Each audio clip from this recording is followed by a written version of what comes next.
Basically, there is no orange peel whatsoever. And move it back too, so this is gonna look really cool. You can kind of see it's not my favorite. Oh, yes. Hold on, EP, I'm gonna do a panic brake. Yeah, no ABS. We have no brakes.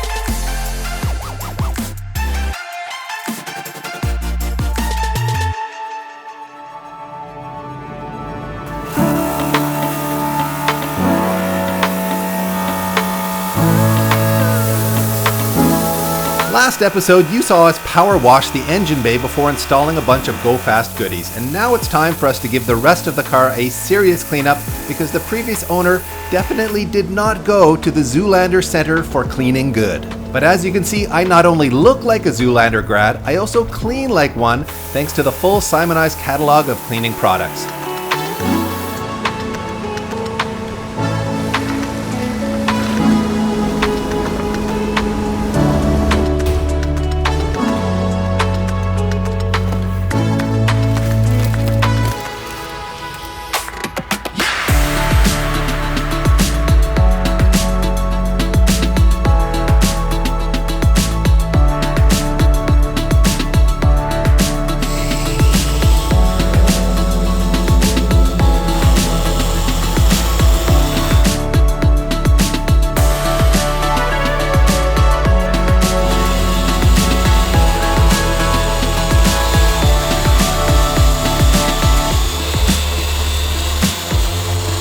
The end result is original paint that looks remarkably clean and clear again, and should stay that way for quite a while thanks to the ceramic coating we applied.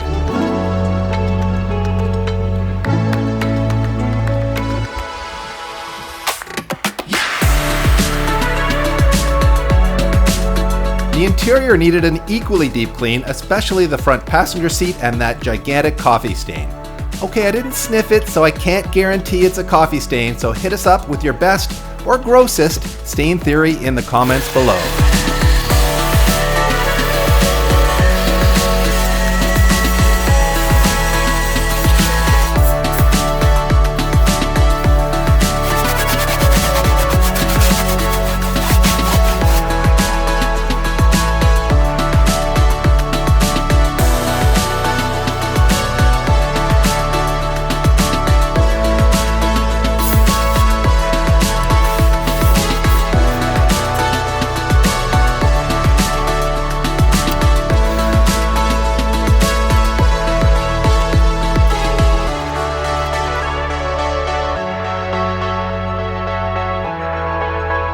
Welcome back to our My First Car series sponsored by Continental Tire, where we've been refreshing this 2017 Toyota 86. And as you can see, it is all shined up now. It was quite a bit of sweat equity went into it, but the paint on this car is in remarkably good shape, considering we didn't know what it was going to be like before we peeled that wrap off, as you would have seen in the first episode. Go back and watch it if you missed it.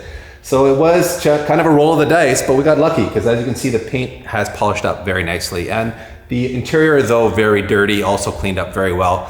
That coffee stain, I'm gonna guess, in the passenger seat cleaned up really well with those Simonized products that you saw us using there. We wanna remind you to jump over to Continental Tire's landing page for their My First Car, My First Tires promotion, where you can actually win a free set of Continental Tires just by sharing your first car story with them. And as a matter of fact, we're feeling generous around here, aren't we, PT? So we're going to double your chances of winning a free set of tires. And to do that, all you have to do is go to Instagram, follow us there, follow Continental Tire there, and share your first car story on our My First Car, My First Tires post on the Speed Academy Instagram page. And we will pick a winner there at random. And look what just arrived. Everything is back from paint and it is looking spectacular. Richie, if you're watching this, he's our painter, by the way. Thank you so much. You got this done in record time, and every time this stuff looks like, I don't know how you get it. It looks like glass. Basically, there is no orange peel whatsoever, so thank you so much. So I think it is time to get all of this installed. I'm just beyond excited to see what this looks like now. It's almost looking too good to put on our beater here. Nothing beats the satisfaction of assembling OEM body parts. The perfect fitment, those crisp snaps, and the curse-free installs.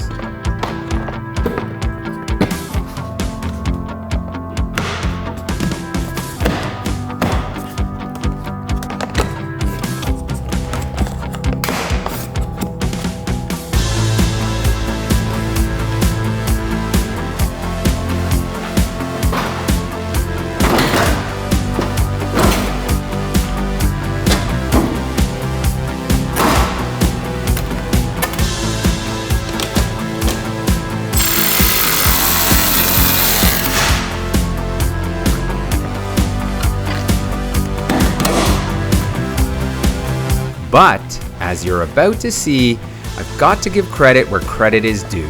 This TRD style body kit actually fits remarkably well, better than a lot of those non-genuine parts I've installed in the past. Maybe it's a sign that manufacturing is getting better, or we just lucked out on this one and it's got really good fitment.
Unreal. With these body parts on, the transformation of this car is pretty much unbelievable. Feels like a brand new car again, thanks to the paintwork. The OE style TRD front lip fit up great. She did paint a bunch of this trim a flat color again, so it has a little bit more shine to it, which is really, really great touch. And we added the turd logo right here in homage to Ben over at Gears and Gasoline. We know he loves his turds, and so do we, so that is definitely a little sticker that's gonna stay on there. And these winglets proved to be a challenge to put on. At first we were gonna try to double side tape them, but they were not close to sticking on there. We would have to put like 2 or 3 layers of tape to kind of get them to stick. So we went with what is the good stuff, but the crazy stuff. This is the Proform urethane, like structural adhesive. First of all, the set time on this is basically 1 minute, which is insane. But as you guys saw, we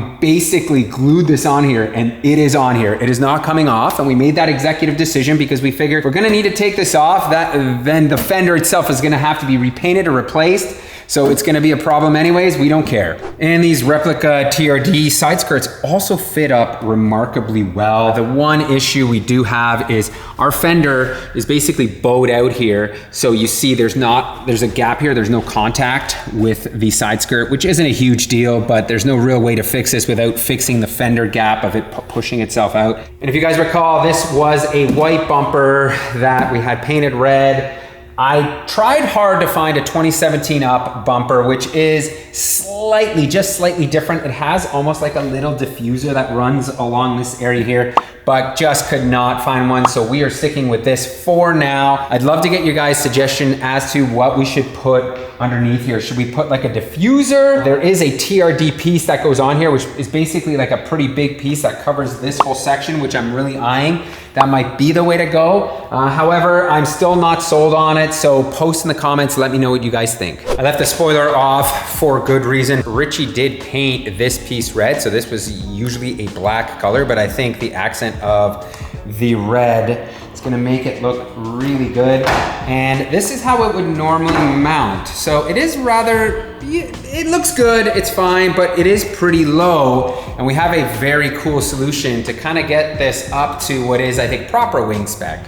And here we have a set of Battle Garage RS wing risers. So here is what the end result looks like. You can see they do have their carbon gangster looking spoiler, but you can use the OE one here. So you're gonna see us install these to raise that spoiler up and move it back too. So this is gonna look really cool. The install does require a little bit of drilling. However, Battle Garage has a really awesome video showcasing how to do this, whether you're putting on the OE wing or you're putting on their wing, or you can also mount this up to the 2013 to 2016 generation of car. It does all require different steps here, but we do have to open up this hole, which you can see has already been opened up pretty badly on our car, but to 11 mil, just to get this a little bit bigger so that it'll fit the risers.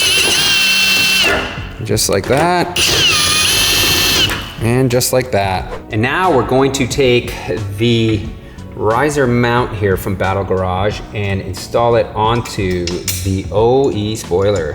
You just go like this, put the riser onto the wing mount, peel the 3M tape. This is why I mounted this up prior to installing the risers onto the car, because there's gonna be a little bit of wiggle room. So in my opinion, at least, I think this is the way to go. This is gonna go in the hole here. This is gonna go in the hole here. And then it's just a matter of pushing this down onto our crummy trunk.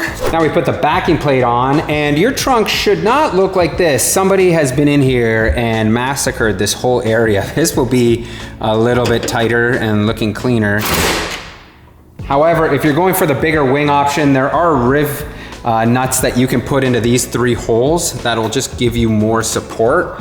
But this car only makes, what's it? I don't even remember the stock horsepower, 200 horsepower? 160 to 170 at the wheel. Exactly, not enough to make this flex. And you can see this is looking mighty fine. Let me just put these top little trim pieces in here and show you guys what this looks like.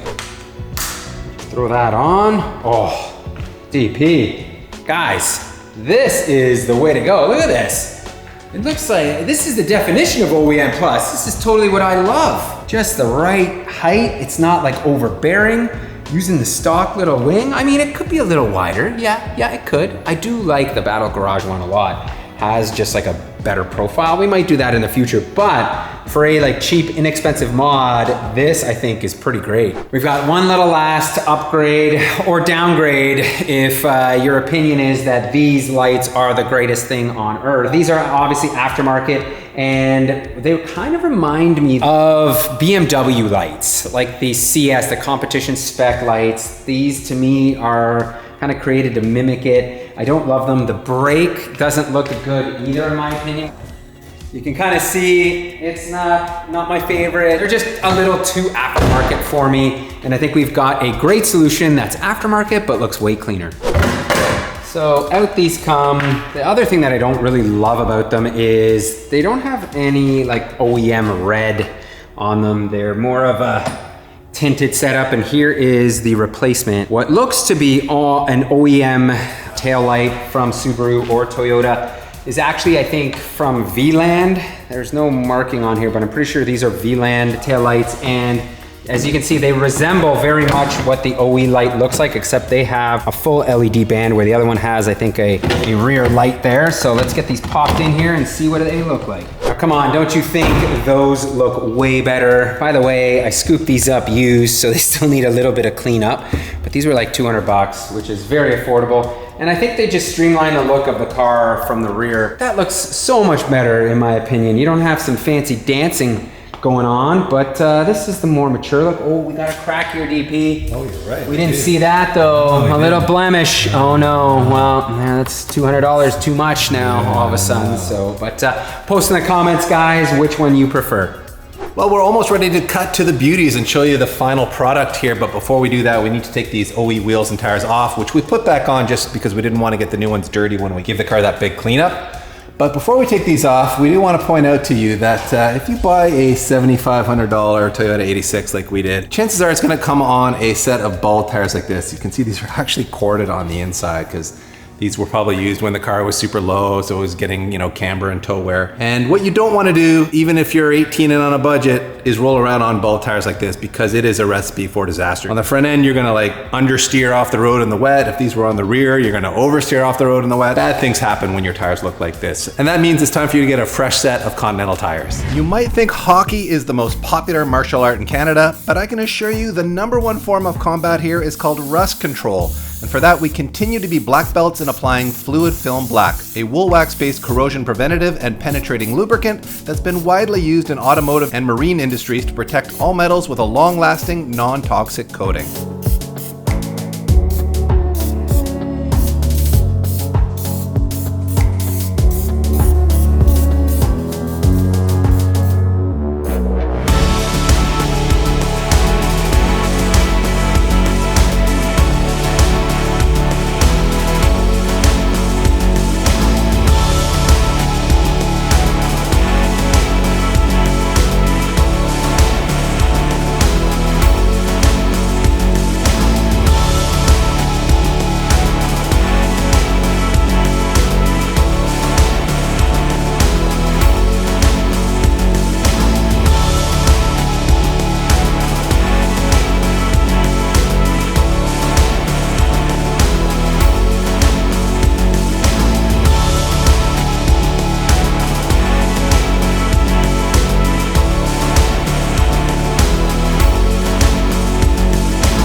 Well guys, here it is, and wow, what a transformation. If you didn't watch the first episode, go back and check it out, how it started. This thing was such a turd. It was garbage bag black, it looked terrible, it was terrible, and yes, we may have blown the budget a little bit getting all these lip kits and everything painted, but it was worth every penny because it looks amazing. Imagine being a young adult, 18-year-old PT and DP. Yeah. Man, this would be the dream spec. My God, we would have thought that we were going to get all the girls with this car, but of course, as you car guys know, you don't get girls with cars. You get other dudes with cars. And I've really warmed up to the staggered wheel fitment. Me too, DP. Fantastic. Yeah. Gives it a kind of a more, I don't know, like sports car vibe somehow with the staggered setup. It's a vibe, and I think it's a vibe because a lot of people don't do it anymore. Yeah. And it certainly looks really good on this car. Yeah, on this car, you're so used to seeing the sport setup, but I love it. Man, what do you guys think? Let us know in the comment section. Did we get it right?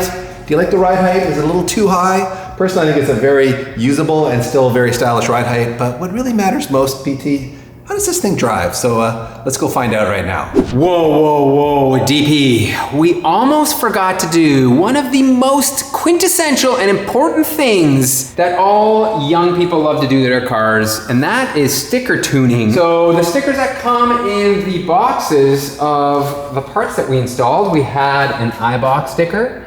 So I'm just gonna tune it up. Bam, just like that. Little crease in there just for fun. And we had a Takeda sticker with the intake.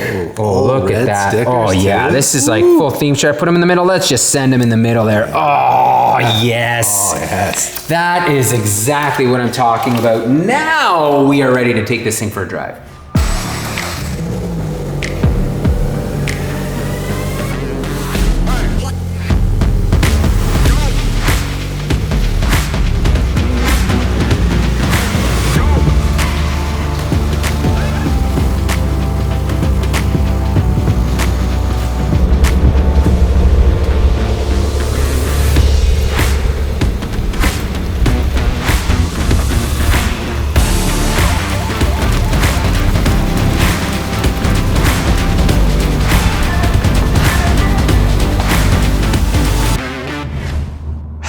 DP, we have ourselves a bit of an issue here. I didn't realize this. Yeah. But there are not only a check engine light, but we have an ABS light and a traction control light on. And I bet you, even if I hold this, this doesn't do anything. No. The computer's probably kind of fritzed out here. Yeah. I didn't read online that this was going to be an issue like this, so... Good up you wiring related to the automatic to manual conversion. Yeah. Well, let's just pretend that's not an issue, PT, and tell them about the rest of the car. Yeah. Well, the suspension feels good. It does feel very good. Tight. Yeah. And this is a very rough section of road we're on. Yeah. Like this feels really nice. It soaks up these bumps really well. Yes, indeed. Still feels sporty and agile. Yeah. The way you want your 86 to feel. And the exhaust note is really very good. Like, it's not raspy. It doesn't have that, I don't know, kind of hollow, tinny sound that F820s often produce with an aftermarket exhaust. Totally agree with you. Sounds really quite nice. Okay. Yeah. You know, ooh, Yeah. going over these There's bumps, some like big you can ones see. here. Yeah. It's actually taking those bumps very well. Yeah. Like it doesn't feel like it's getting on the bump stops or yeah, anything exactly. like that. It's tight, man. Like the does chassis feel is good. very tight. I forgot how great these chassis are to drive. There were a lot of angry people that said, you know, this car is, I called it somewhat fast. Okay. Everyone was like, no, it's really dead slow. And yes, it's not quick. Like you can see, it's not quick. This thing, it just takes a long time to get up to speed. But once you get moving at that, you know, 6,500 RPM to 7,500 RPM, it feels all right. It definitely doesn't like push you back in your seat with any sense of urgency. It doesn't. It's like a Miata. This is a handling car. This is not a power car. It's a momentum car. It's not a drag racing car. So you're going to enjoy this car for the corners and for that dynamic, sporty feeling that we're talking about. And the fact that it's rear wheel drive, you can slide the back end around and stuff. And, you know, great drift platform, great grip platform. It does all that stuff exceptionally well. So yes. But what it doesn't do is win any drag races. No, and that's no, okay. It doesn't. And I'm just gonna turn around here because we got a big wheel truck right here. there. Yeah. So yeah. Oh, all right. See, you can do that. Yeah, It barely spins our big 255 meets. Yeah. So, you know, it kind of is what it is. But again, the noises coming out of it are really what excite me the most. So yeah. The sound is good and the ride quality is really good. It feels very sporty. Obviously, with these big Continental String Contact Sport 02s, it feels grippy. You've got a lot of rear end grip now, so it'll be a little harder to slide around than it would be on those little skinny OE tires. Yes. If sliding around is your goal, but if you want grip, this is going to be a very grippy setup, isn't it? Yes, and let's see. So this ABS light is on. Does that mean this car is actually going to have no ABS? So let's test this real quick. Okay. Hold on, DP. I'm going to do a panic brake. Yeah, so no we ABS. have no brakes. We just smoked the tires a little bit there. Yeah. That's funny. So that is not ideal. Not ideal. This is one of those things. I guess this is kind of our disclaimer at this point.